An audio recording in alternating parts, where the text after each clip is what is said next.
सोची हुए नारा जन्म हो जाए। 4 लाइन भूमिका के भाव से आवा।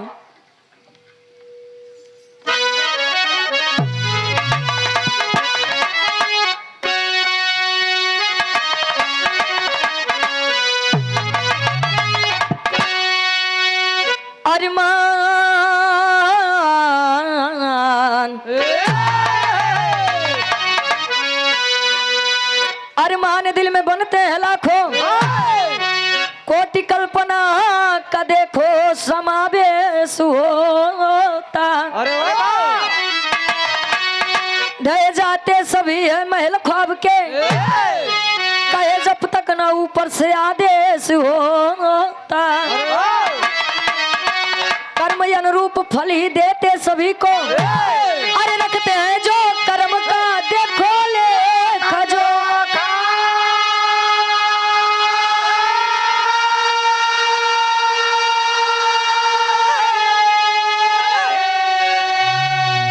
गलत कर्म का है नतीजा भयंकर, मगर सत्य का फल देते अनोखा।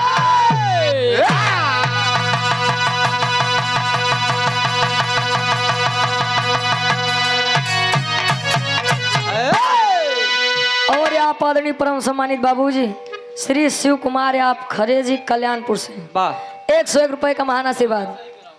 हेलो हेलो भैया, हारन की आवाज कम करके साउंड की आवाज खोला।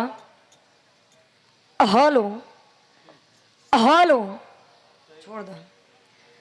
कहा गया है समय से पहले ना भाग्य से ज्यादा, कभी किसी को कुछ नहीं मिलता है। अगर किस्मत में नहीं है तो कितना हमारे हाथ में आए, कितना भी पास से आए, लेकिन किस्मत में नहीं है तो हमको वो चीज नहीं मिलेगी।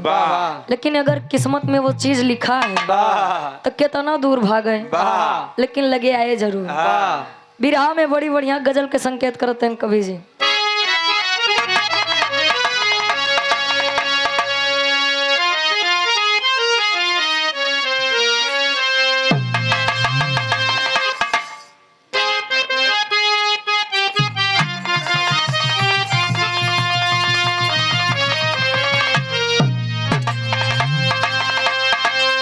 समझने वाले लोग समझेंगे, हमारे सामने पढ़ा लिखा समाज बैठा है, सभ्य और सुशिक्षित लोग बैठे हैं, गौर फरमाएंगे इस बात पर।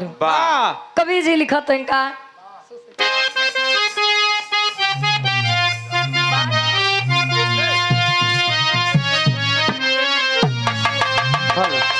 जिंदगी में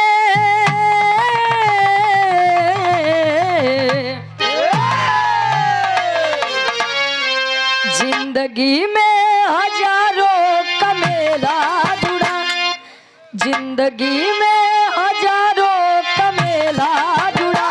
हंस जब जब उड़ा तब अकेला उड़ा, हंस जब जब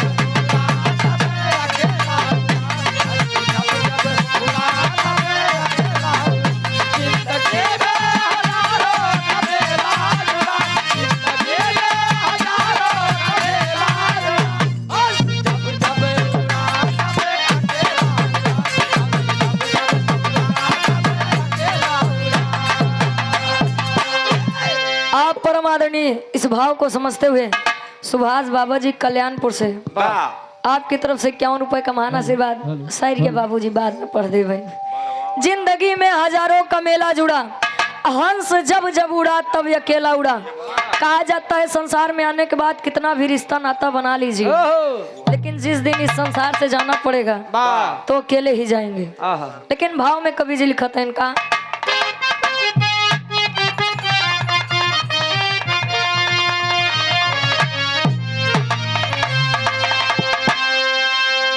भक्ति शक्ति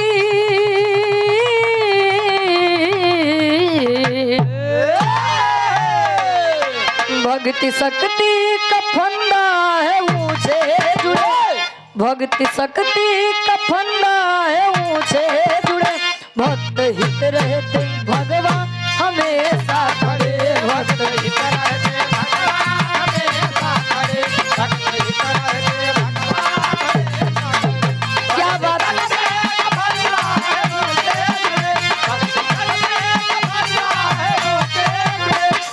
हित रहे के भगवान हमेशा खड़े भक्त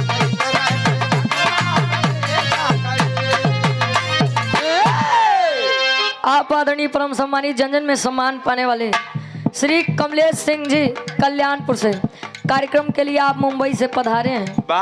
आपका स्वागत है, सम्मान है। आपकी तरफ से 101 रुपए का महान आशीर्वाद। आशीर्वाद के चार ही विरह के कहानी की शुरुआत है। बाकी से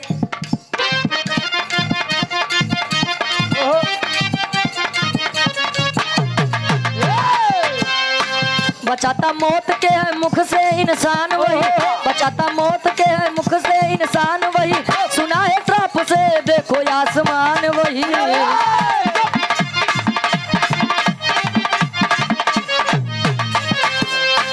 मस्त थे भोले बाबा एक दिन भंग में, मस्त थे भोले बाबा एक दिन भंग में, किया श्रृंगार तब सती के मन में है।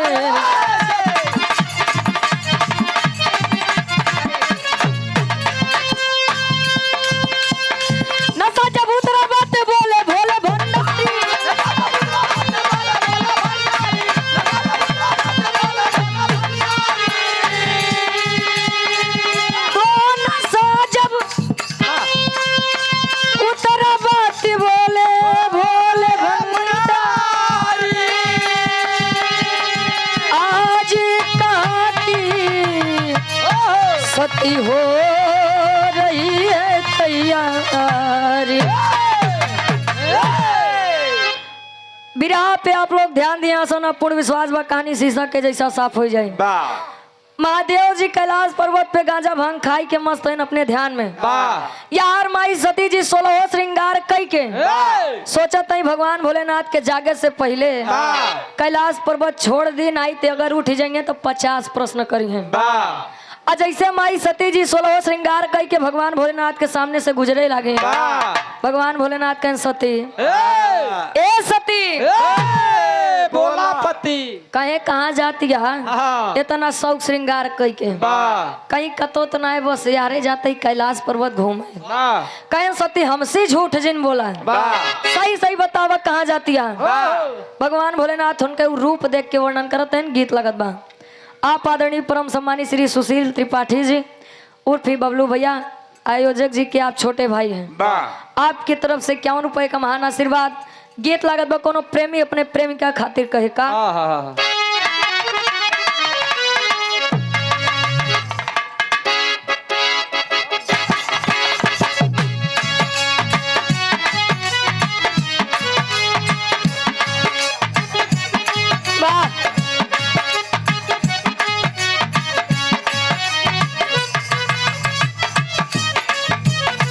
आप आदरणीय परम सम्मानित आप ही भैया गोलू बेलौरा महाराज जी कल्याणपुर से आपकी तरफ से 101 रुपए का महान आशीर्वाद। प्रेमी कहे तेरे प्यार में मैं मर जावा, दिल नाम तेरे कर जावा, तेरे प्यार में मैं मर जावा, दिल नाम तेरे कर जावा, तेरे प्यार में मैं मर जावा, दिल नाम तेरे कर जावा।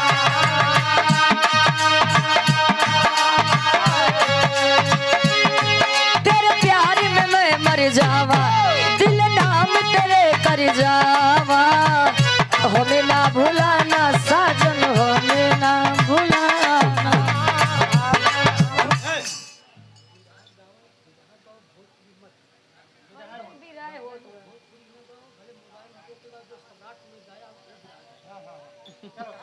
जा बाबूजी बैठा बिरहा वही हो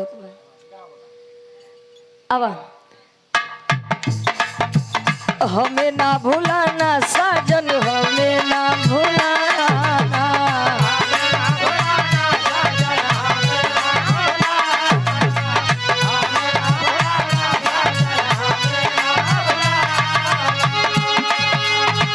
तुम्हें बेफिक्री चांद नजरे छुपाया, तुम्हें बेफिक्री चांद नजरे छुपाया, हमें ना भुलाना सजनी, हमें ना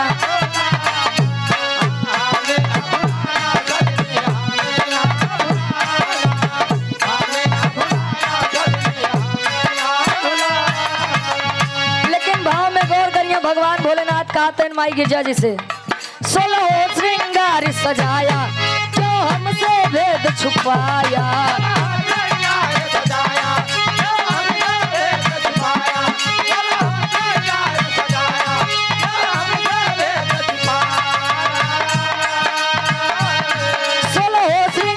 सजाया, क्यों हमसे भेद छुपाया, हमें ना बताया सजनी, हमें ना बताया।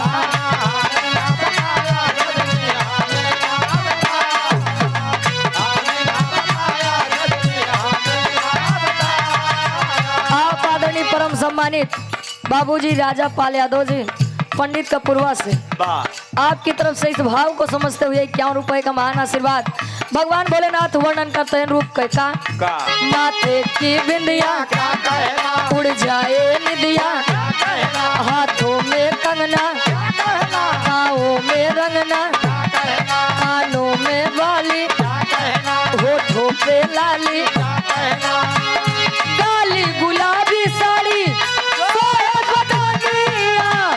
भइलू तैयार जैसे कौने के दुल्हनिया। क्यों हमसे भेद छुपाया, हमें ना बताया सजनी, हमें ना बताया।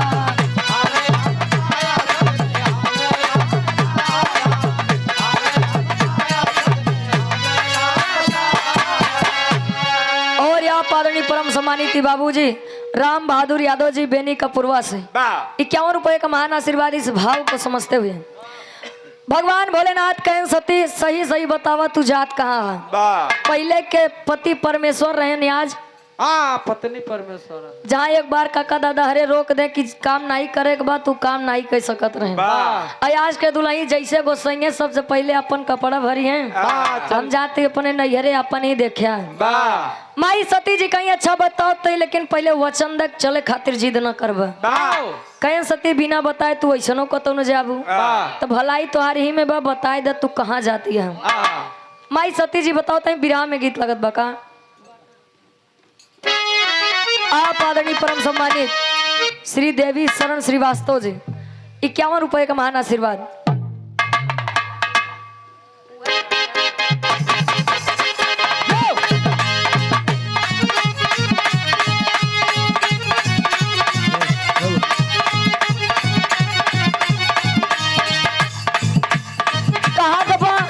ज्ञान जितना बटबा उतना ही बढ़े, जितना का चोराई के रखबा ज्ञान उतना ही कम होता। हेलो, थोड़ी देर रुचि जी रुकेंगी। ये एक सामान्य सूचना है कि कोई भी व्यक्ति स्टेज पर जब कार्यक्रम चल रहा हो तो कोई भी व्यक्ति नहीं जाएगा। इनाम जिसे देना है, पुरस्कार जिसे देना है, सनी सिंह टहल रहे हैं, पर्ची में लिख के इनका नाम दे दे, वहां चले जाएं। अनावश्यक बीच में डिस्टर्ब करने के लिए कोई भी व्यक्ति नहीं जाएगा। बिरहा कार्यक्रम है, बिरहा ही होगा।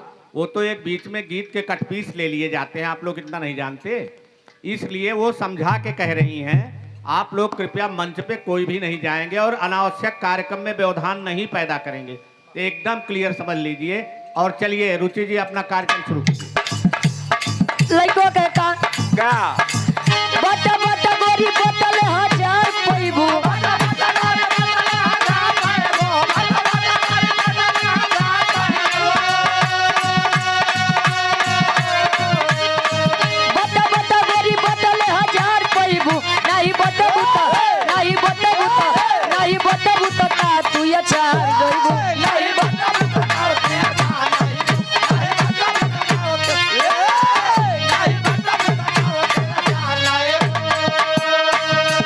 लेकिन माई सती जी भगवान भोलेनाथ से कहते हैं ये स्वामी नाथ हमार बात सुना, हम कहाँ जाते इतना शौक श्रृंगार कही संग जात बटी इंद्र के नगरिया में,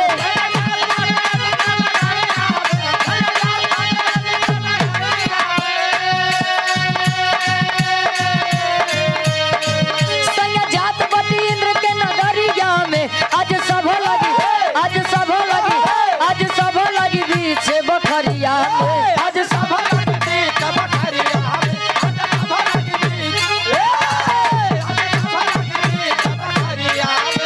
माई सती जी कहते हैं नहीं पोल गुप्ता बाटे सारी बोतिया, नहीं पोल गुप्ता बाटे सारी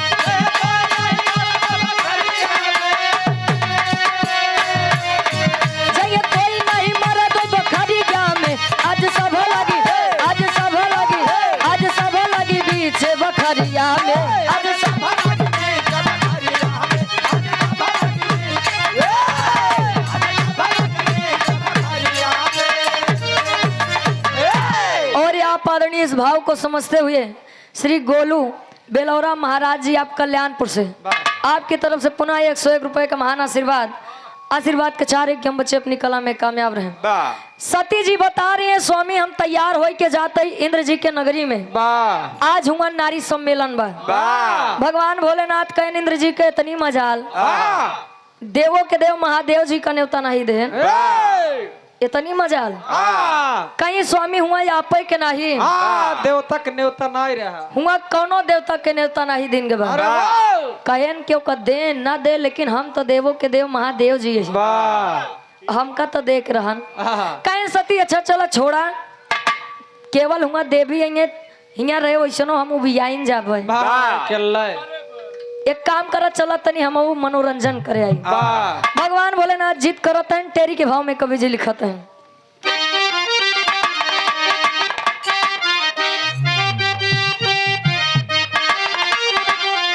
अरे सती से दानी बतिया कहे अरे तो सती से दानी बतिया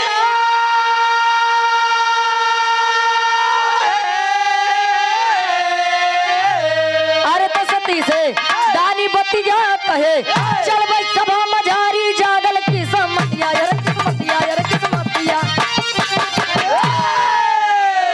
भगवान भोलेनाथ कहे सती हम चल कहीं स्वामी हुआ चला तो ठीक बा अलियाऊ चली लेकिन हुआ एक श्राप बा कहन कैसा श्राप कहन हुआ जे भी मर्द जाए जे भी मनसेधु जाए वो गर्भवती हो जाए गर्भवता अरे हो यानी ओकरे पेटे में लड़कियां आई जाए भगवान भोलेनाथ कहें सती तू पागल हो गली है का कैसे बतावती है सृष्टि का नियम ना हो तू हमका झूठे परेशान करती है कहें सती बिना हमरे तो का कतो जाए के नहीं बा अब माई सती जी से जब एकदम जिद करे लागे सती जी कहीं ये बौराहू मनी है कहीं ठीक भाई अगर चल ही चाहता तो एक बात सुना हुआ श्राप केवल और केवल पुरुष के बाद छोट स्वरूप भौरा के बनाई ले हम तो कहीं अपने गजरा में छुपाई के लिए चलते हैं चल के मनोरंजन कैले साथे श्राप से बचा रहे अब भगवान भोलेनाथ के खुशी भय तब ले हुए अपन विशाल रूप छोड़ के छोट से भौरा के रूप धारण कैले जब भौरा के रूप धारण करें माई सती जी हुए गजरा में धई चोटी धई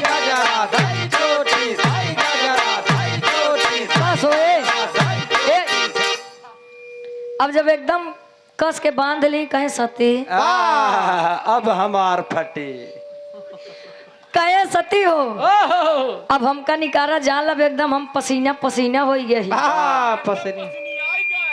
कहे काश भगवान भोलेनाथ अबे थम कैलाश पर्वत छोड़बो न भाई आप आदरणीय परम सम्मानित धर्म के आप बड़े भाई रिंकू बेलौरा जी आपकी तरफ से 50 रुपए का महान आशीर्वाद फरमाइश बस छने छने बदल कहाँ रहा बे बाबूजी आए 51 रुपए का महान आशीर्वाद भगवान भोलेनाथ कहें सती अब हमका निकारा कहीं स्वामी अबे कैलाश पर्वत नहीं छोड़े कहीं अच्छा कैलाश पर्वत नहीं छोड़ू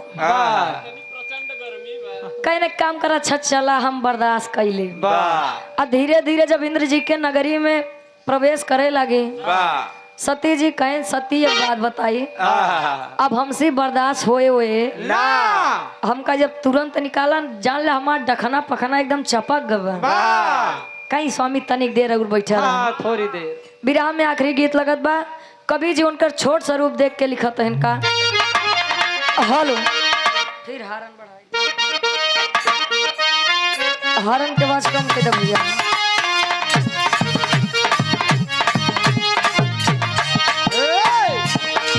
तर्ज से बढ़िया कवि जी फर्ज में लिखा था इनका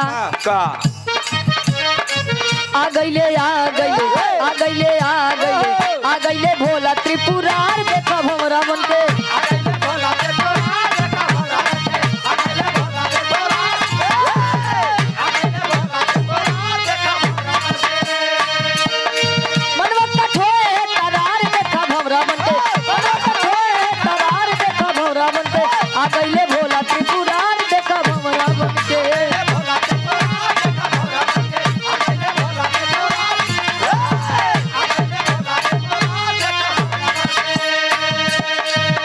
आज जब आए इंद्र जी के नगरी में प्रवेश करें कहें जान गए अब सती जी निकली हैं लागे जूड़ों में से धीरे धीरे जगह बनवे लगे।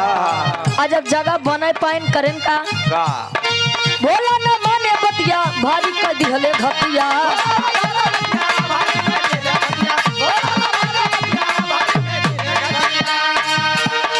जुड़ा से हो गई फरार देखा भौरा बनते।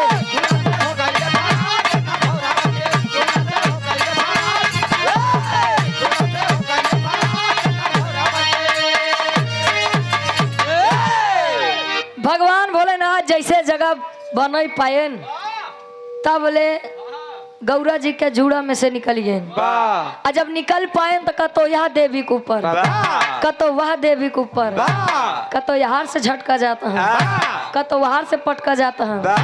कहे तेरी मेहरारू जानी न पाऊ अबे तू जानी न पाऊ हम के यही जनतू तेस करतू ने लेन वह अपन असली रूप लाई दे सामने। आज जैसे भगवान भोलेनाथ खड़ा भये सारी देवी शरमाई के भाग गई बचन के सती जी भगवान भोलेनाथ। आज तब ले भगवान भोलेनाथ के हुए 9 महीना वाला पोजीशन पेटे में गदेला जाई गया पाँव भारी हो गया। माई सती जी कहीं हो गया दिखाई ले बड़का मन से धू बनत रहे। आप आदरणीय परम सम्मानी श्री राम किशोर यादव जी आप पूरे बेनी का पूर्वा से आप बाबू जी के द्वारा 51 रुपए का महान आशीर्वाद।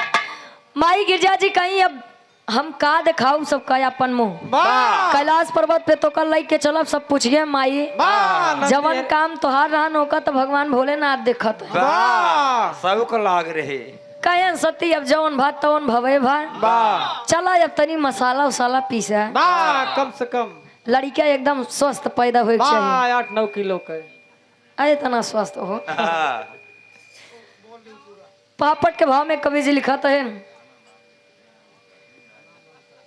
कहना क्या है जवाब का तब तक जवाब न दो जब तक जवाब तुमको जवाब न दे। अरे वाह जब जवाब तुमको जवाब दे दे तो जवाब को इतना जवाब दो कि जवाब किसी को जवाब न दे। आप परम आदरणीय भैया जी सुभाष बाबा जी कल्याणपुर से 51 रुपए का महान आशीर्वाद। पापड़ के भाव में कवि जी लिखाते हैं भगवान भोलेनाथ माई सती जी से कहते हैं का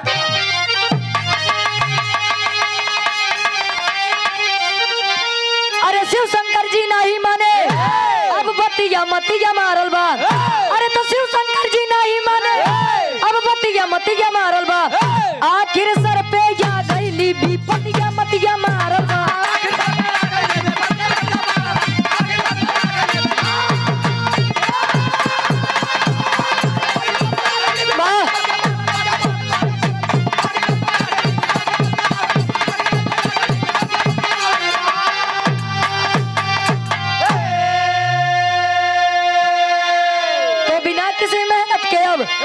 गईले सोठ मसाला हो बाढ़े लागल पेटवा शिव के साथे बड़ा कसाला हो।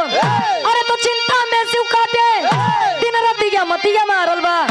अरे तो आखिर सर पे आ गईली विपत्तिया मतिया मारल बा। कैलाश पर्वत पे आए धीरे धीरे समय बीता 9 महीना 10 महीना 11 महीना जब 12वां महीना लाग गया भगवान भोलेनाथ एकदम परेशान कहीं सती हिया कहीं बोला स्वामी कहीं नहीं निकरे उकरे न कहा कहीं न हमका का पता एक तो दुनिया तो पहला ऐसा मन से दुआ जौन गर्भ होता जेकरे गर्भ धारण भवा अब हमका का पता 9 महीने में निकले 10 की 11 12 निकलबे न करे कहीं सती हो अब आप पेटे के साथ मजाक ना कर अब जीवन न बीते हमारा। एक काम करा जा विष्णु जी के लगे उनसे उपाय पूछ के आवा। माई सती जी जाते ही विष्णु जी से उपाय पूछते ही का आल्हा के भाव में कवि जी लिखत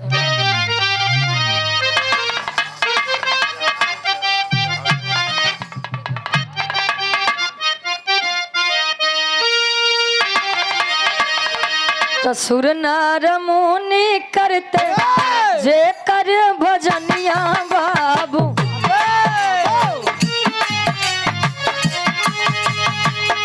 संकट में फंसे दुनिया के पालनहार।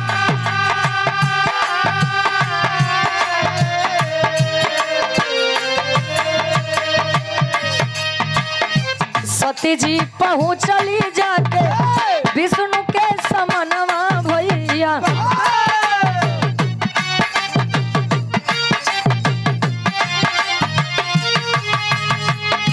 विष्णु दिए है तब उपाय समझा।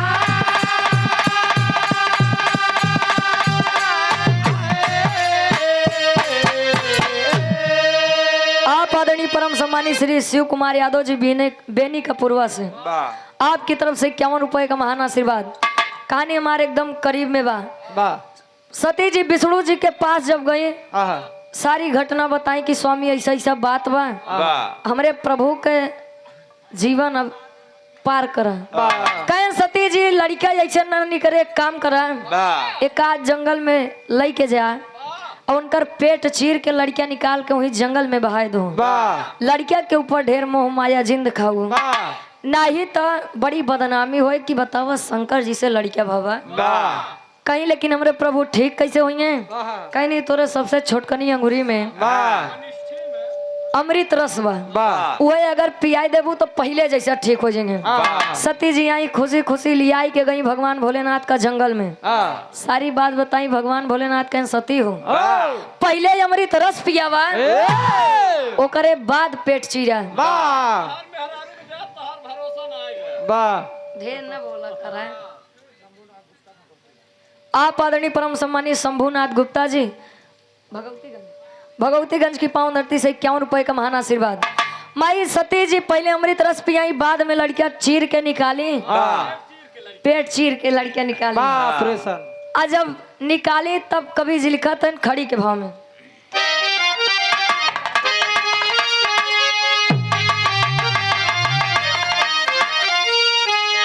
अरे तो पेटवा चीर दिहली सती जी कानन के भीतरी।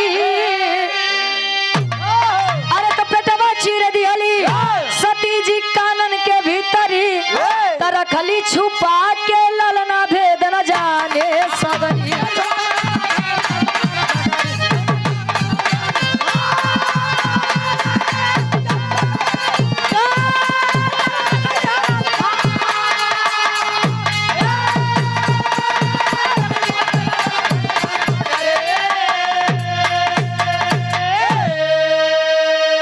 माई सती जी भगवान भोलेनाथ के पेट चीर के जब लड़कियां निकाली तो वहां रे मातारी के ममता है। वाह लड़का देखिए माई सती जी कहीं इतना सुंदर लड़का वाह जंगले में फेंक देव कोनो जानवर आई के खाई ले।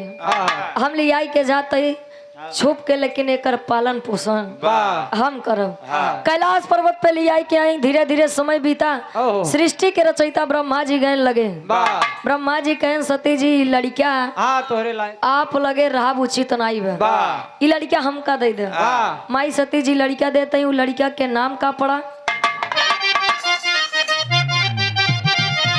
तब ब्रह्मा के दे दिहली। अब सती जी लालनवा त नारद पड़ा नाम जे कर जाने ला जहाना।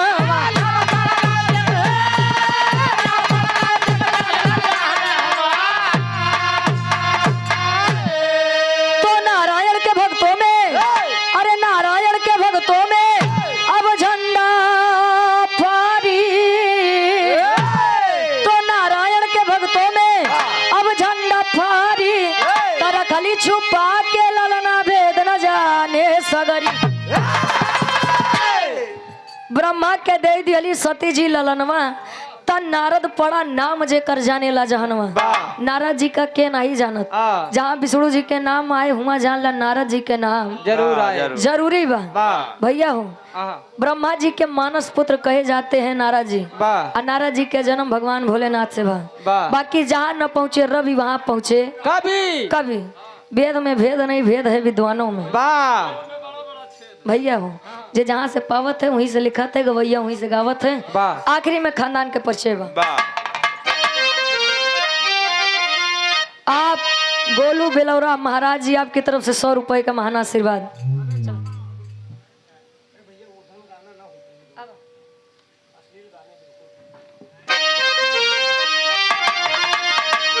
गुरु बिहारी गुरु गणेश गुरु रामलाल गुरकारी।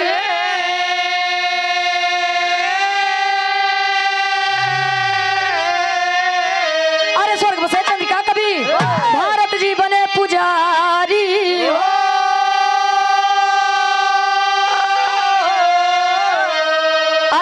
सती से दानी बतिया कहे, अनुपम काव्य कला में रुचि की है गीतिया, सती से दानी बतिया कहे।